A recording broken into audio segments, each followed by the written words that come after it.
3 months since the deadly Woodmore school bus crash that killed 6 young children and injured 31 more. Channel 3 uncovered several complaints about the driver that were filed before the crash happened. Launching a months-long investigation into other routes in the school district, we wanted to know where the most complaints are logged and how the school system responds to those complaints. Channel 3's Cameron Taylor tells us how safe the buses really are in Hamilton County. Cameron. David, we got to look at every complaint filed between the start of school last fall to the month the Woodmore crash happened. We found more than 200 complaints over that 4-month period. On average, that's one per school bus. 800 pages filed by 200 concerned parents, students, school employees, and residents along bus routes. These are the complaints filed between August and November of 2016. Amy Catcher, the spokesperson for the school district, says that number is not alarming. County buses transport 20,000 students, make 9,500 stops, and travel nearly 20,000 miles each day. So we're talking about a lot of buses making a lot of stops. We wish there weren't any complaints, but unfortunately we know that complaints will happen. We wanted to know where the most complaints are filed and how bus officials respond. The top offender, bus number 361, which serves the East Brainerd area. We found complaints ranging from the driver running late to expressing being overwhelmed by the job. On August 22nd, a woman allegedly witnessed the driver breaking traffic laws by rolling through a red light when making a right turn.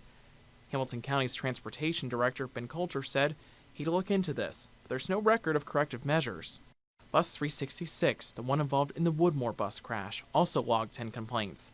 On November 16th, Woodmore Elementary's principal emailed saying several students reported the driver swerving and purposely trying to cause them to fall.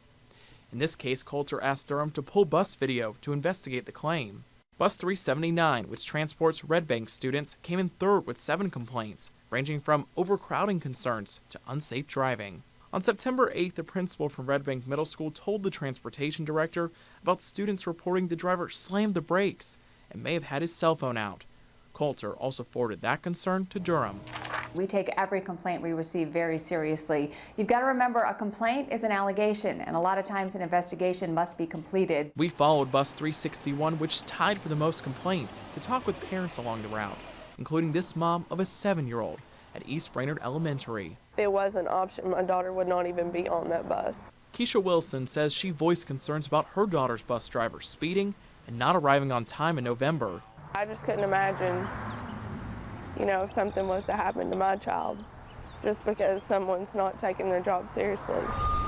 In the days following Woodmore, the school system saw an uptick in complaints from moms like Wilson, more than double from the month before.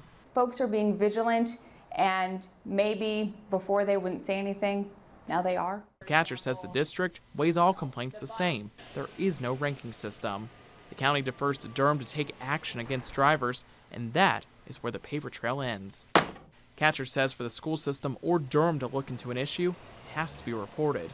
Keisha Wilson says she's keeping a close eye on her child's bus and won't hesitate to pick up the phone. When you drive a bus route, that's not really a job. I mean, you have a lot of little lives in your hands whenever you're driving. 2 of the 3 drivers mentioned in our story are no longer on their routes. Durham tells us the driver for bus 379 is still behind the wheel. Some parents might be wondering what resources are available if they have an issue with their child's bus driver. The most well-known ways to do that, either call or email the school system. There are also complaint forms located at the district's transportation office here on Dodds Avenue. And you may remember Durham came out with a cloud-based complaint system where administrators, Durham personnel, and transportation staff can directly file complaints with the company. Live in Chattanooga, Cameron Taylor, Channel 3 Eyewitness News.